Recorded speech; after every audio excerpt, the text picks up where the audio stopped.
Hi everyone, I'm Lea Pearson. It's Facebook Live time, and again, this week I'm doing Instagram Live. I'm so excited about that. So I'm the founder of Music Minus Pain, and I'm an injury prevention specialist for musicians. And I have to tell you, I was so inspired by Nicole Ricardo's recent open letter about the importance of teaching entrepreneurship in music schools. So it actually inspired me to share openly some of my views about teaching. Because for the last 20 years, I've worked with thousands of musicians who are in pain, directly and indirectly. Musicians who play with excess tension and are therefore prone to injury because of the way they're using their bodies. And when I start asking them questions about how they were taught, it becomes so clear that most of us were never really taught how to use our bodies. Some of us just lucked out and knew how to do it, and some of us had great role models and we just copied our role models, but a lot of us never really learned. And some of the things I hear all the time are, I'll teach somebody something that they needed to know, and they say, "Oh my God, I can't believe it. Why was I never taught that?" Hi, Bianca. Or they'll say, "Wow, that's so different from what I was taught. It's so much easier." Or, and this is my favorite, they'll go, "Oh," and you can see the wheels turning. "That changes everything." Hi, Sarah Jane. So people are missing so much about how to use their bodies. And it's not because anybody wants to be hurt or because teachers are trying to hurt their students. And really, it's as much about what we are not teaching as what we are teaching. And it's simply because training musicians in how to use their bodies well has never been part of our pedagogy. You think about how you learn how to teach. You learn what your teachers teach you. And most of us have had some fantastic teachers. I learned so much about teaching from Francis Blaisdell, who studied with Kincaid and had all of his methods distilled so that I could learn that. Amazing, wonderful stuff. But I never had a teacher who taught me how to use my body. And in fact, I had teachers who taught me things that made me really stiff and really tense.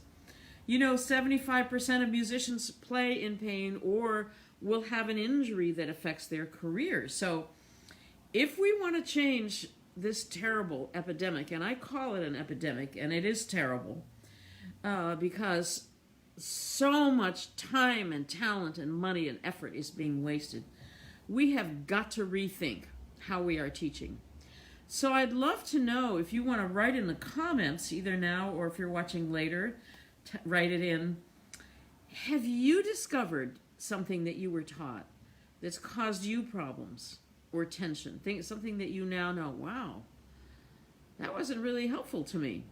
Or on the upside, something that you were taught that really did make a huge difference in your ability to play more freely. So I want to share with you today, go ahead and type that in if you have a moment. I want to share with you today the 3 most common things that I see happening that cause tension and pain and can lead to injury. So here's the first one. Spending most of our teaching time talking about things above the waist, okay? This isn't even half of the body. The middle of the body, in terms of height, is at the hip joints. And we almost never talk about the hip joints in music lessons.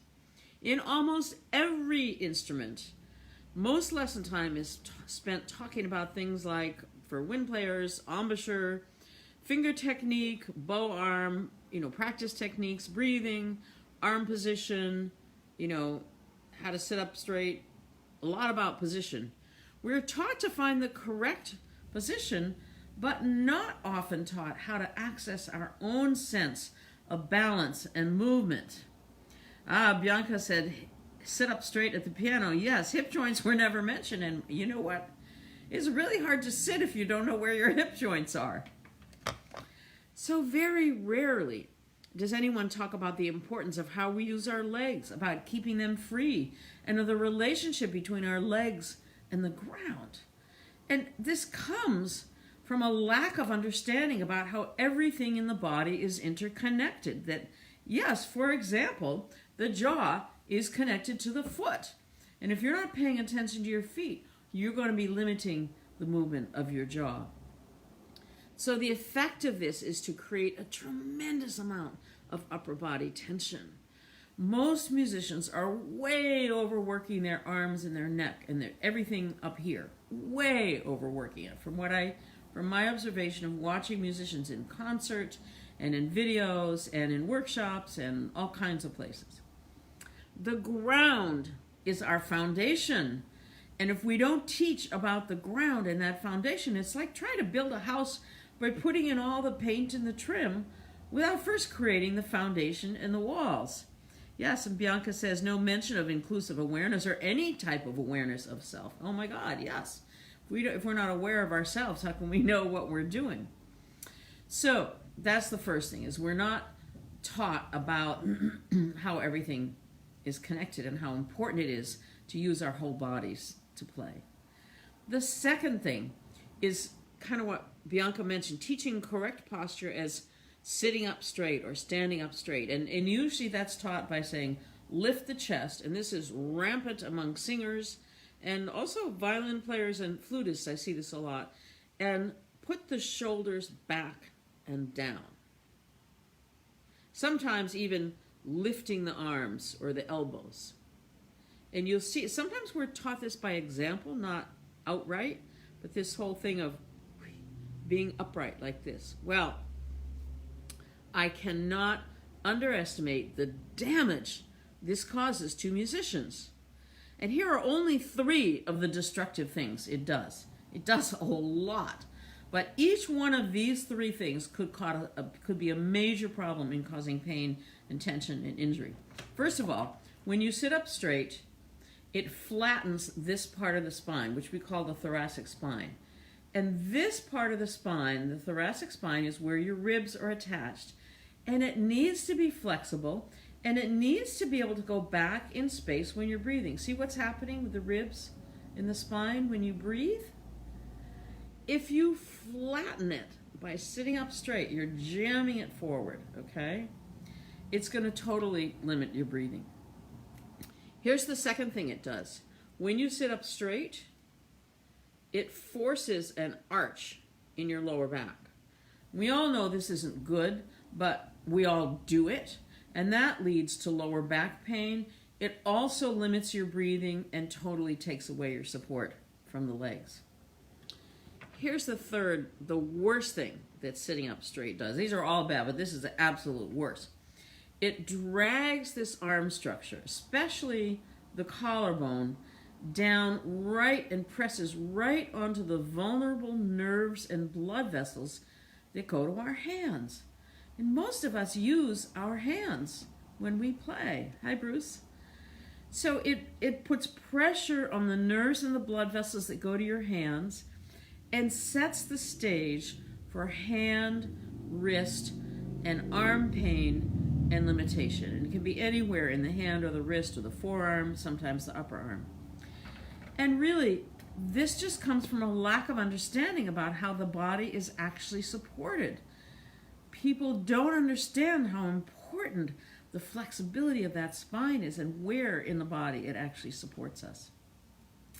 So that's the second thing, that we're taught this sit up, stand up straight thing that is just horrible. And I'm not kidding about this. I have seen so many people injured and hurt by trying to do this their whole lives.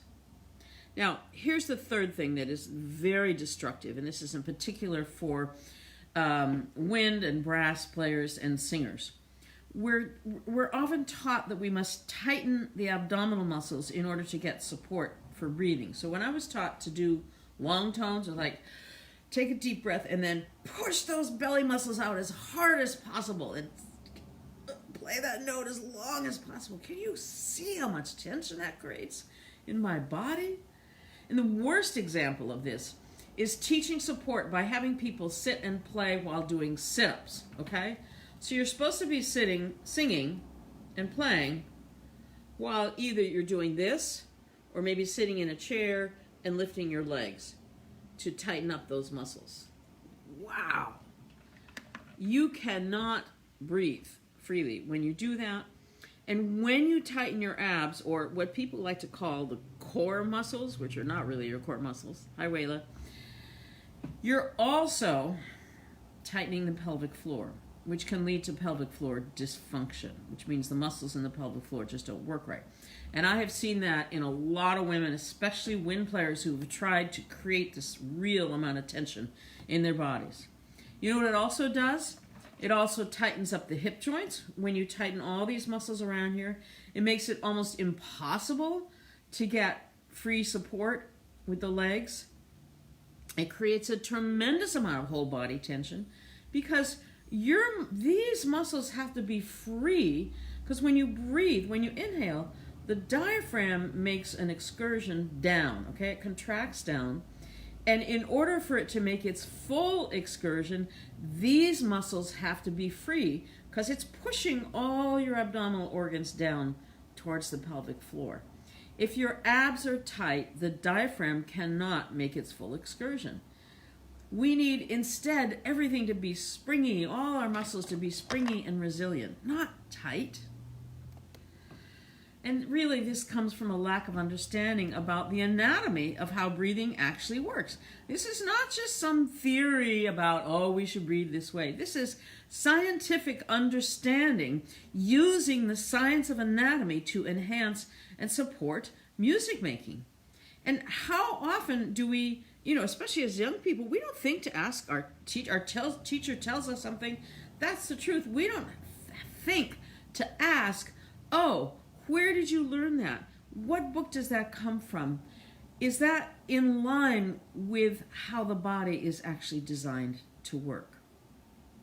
So any one of these three things, number one, concentrating all our technique above the waist, teaching sitting up straight posture instead of balance, or tightening the abdominal muscles, can create an overall pattern of whole body tension. And I could give you 5 more things that we are taught or not taught that create overall body tension.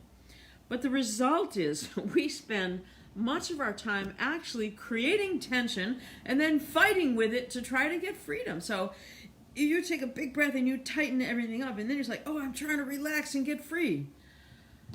We're creating resistance in our bodies instead of allowing the floor to be our source of support. It's an impossible situation, and it makes me so crazy because we can't play to our full potential when our bodies are tense. And I see people struggling so hard when it could be so much easier. So what can we do about this? Well, my teacher and mentor, Barbara Conable, she founded Body Mapping. She had a vision that no musician would play in pain. That was her guiding vision for the last half of her life. She knew, not that she's dead yet, she's still quite alive. She knew from her decades of teaching the Alexander technique and her experiences saving the careers, literally saving the careers of hundreds of musicians, that musicians, just like athletes, need to know how to use their bodies and to understand how the body is designed for free, expressive, and efficient movement. Yes, hi Anna from Croatia. Barbara knew that the way to reduce the epidemic of injury and pain among musicians is to fundamentally change the way music is taught. And that was her goal, to change the way music is taught. Hi Kay. And I, and other body mapping teachers like Kay, who just joined us, have dedicated our lives to this and are passionate about changing the foundations of music education. So if you're intrigued by this, I have a fantastic opportunity for you. I'm doing a free retreat this coming weekend, April 27th, 28th, in northeastern Massachusetts. And if you can possibly get to Massachusetts, I urge you to come. Stop playing in pain. Stop repeating things that you were taught that promote injury, and learn how to become a freer, more expressive player. It's called the Musician's Matrix Speech Retreat, and we're going to be exploring all the things that create limitations in the way we play, and how to change our limiting beliefs of mind. An accurate body map is really a limiting thought, yeah? And the limitations in our bodies and our limiting beliefs and emotions. So I'm going to put the link in the comments below, tinyurl.com/matrixretreat. Check it out, or PM me, private message me for more information. You can't afford to miss this opportunity. And did I mention it's free? All you need to do is put down a $97 seat deposit, which you will get back at the door. It's really a once-in-a-lifetime opportunity to find out what's holding you back and to learn some great skills to help your students. So, if you really want to know more, but you absolutely cannot make the retreat, PM me anyways, we'll set up a time to chat. I hope this was useful to you, interesting to you. Have a beautiful day. Thank you for joining. Thank you for your time and your awareness and your attention. And have a wonderful day.